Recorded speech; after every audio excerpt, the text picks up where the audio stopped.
Ada daftar siswa fiktif yayasan milik Yosef. Kejanggalan kasus Subang, muncul upaya menutup kejahatan lebih besar? Dikutip dari Republika, penyidik Direktorat Reserse Kriminal Umum Polda Jawa Barat menemukan bukti data siswa fiktif pada Yayasan Pendidikan Bina Prestasi Nasional yang didirikan oleh Yosef Hidayah. Pemblokiran rekening yayasannya pun telah dilakukan oleh penyidik. Direktur Kriminal Umum, Dirkrimum, Polda Jabar Kombes Pol Surawan mengatakan, penyidik tengah mengembangkan penyidikan terhadap Yayasan Pendidikan milik Yosef Hidayah. Dari hasil pemeriksaan saksi, siswa-siswa di yayasan tersebut fiktif. Kita temukan dari pemeriksaan saksi itu kan, siswanya fiktif. Makanya kita dalami berkas yayasan untuk menggali motifnya.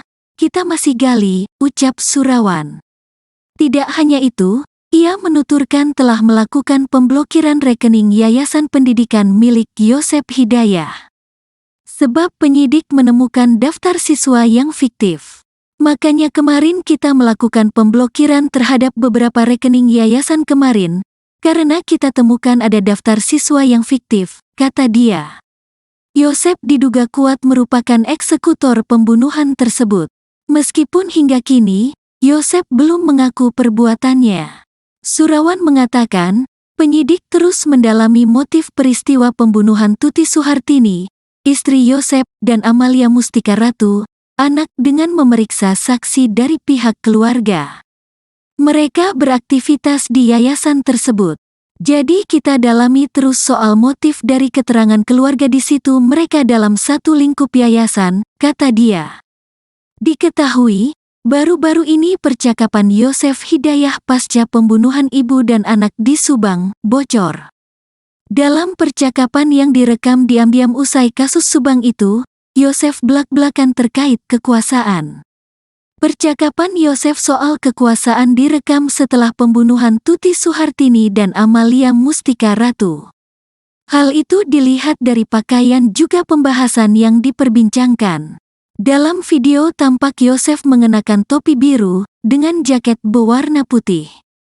Ia berbicara soal kekuasaan, ingin menggali kekuasaan. Pokoknya dihabisin ini, yang ini sama saya diambil, gitu maksudnya, kata Yosef dalam video.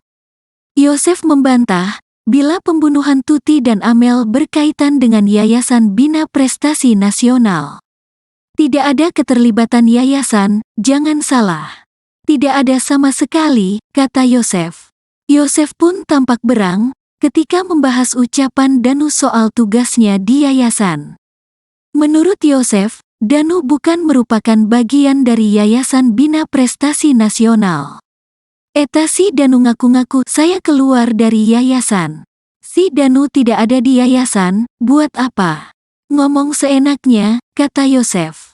Sebelumnya, 5 orang tersangka ditetapkan dalam kasus tersebut yaitu Yosef Hidayah, Mimin, Arikhi, Abi dan Danu.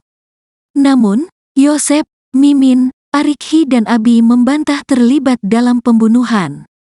Mereka pun mengirimkan surat permohonan perlindungan kepada Kapolri. Mereka meminta agar tidak terdapat kesan kasus tersebut dipaksakan agar kliennya menjadi tersangka.